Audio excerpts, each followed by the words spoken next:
and the business community are important stakeholders in strengthening tripartism, and the issues to be discussed at the conference would be a manifestation of how far we have come as partners.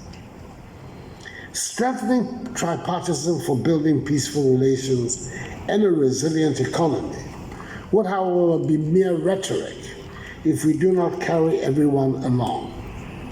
Studies have shown that the pandemic has had devastating aspects on all sections of our population.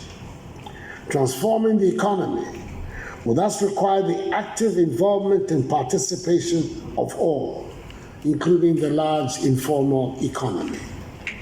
An economy in which only a small proportion of the population bears the brunt of direct taxation is unlikely to witness any rapid transformation.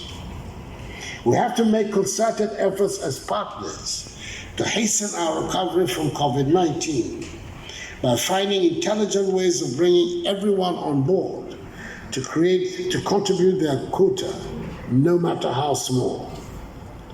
Government, on its part, is implementing a policy of cutting the budgets of ministries, departments, and agencies by 20% this year as its contribution to measures to ensure fiscal consolidation.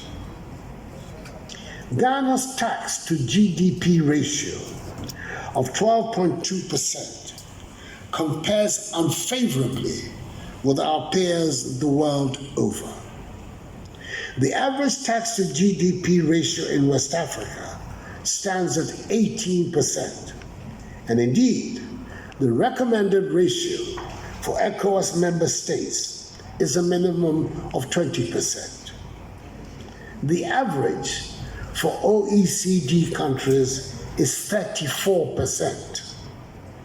It is thus no wonder that American, German, French, Japanese, and British peoples, amongst others, can readily find the means to fund their own development, particularly their infrastructural development, whereas we are constantly struggling to do the same.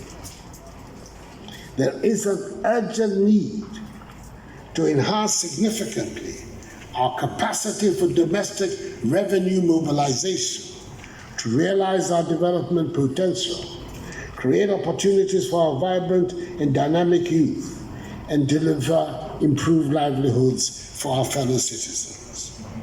We cannot continue to allow less than 10%, specifically 7.8%, i.e. 2.4 million people of the population, carry the direct tax burden of 30.8 million people. We must provide an opportunity for every Ghanaian to contribute towards nation building. The proposed E-Levy is one such innovative fiscal measure which will help improve our tax to GDP ratio on an equitable basis. I believe strongly that it is in the public interest that it should be enacted into law. We cannot continue to live forever on foreign savings. Those who are concerned about our debt burden are right to focus on it as a major preoccupation. It is time we accepted the full implications of our goal of Ghana Beyond Aid and designed our fiscal profile accordingly. The Asian tigers, whom we envy and want to emulate, finance their rapid development from their own savings. We need to learn to do the same. All of us gathered here have roles to play to ensure that the hidden, submerged, or informal economy is brought within the remit of the formal economy. This will be one of the surest ways of expanding the tax base for mobilizing adequate resources to sustain development.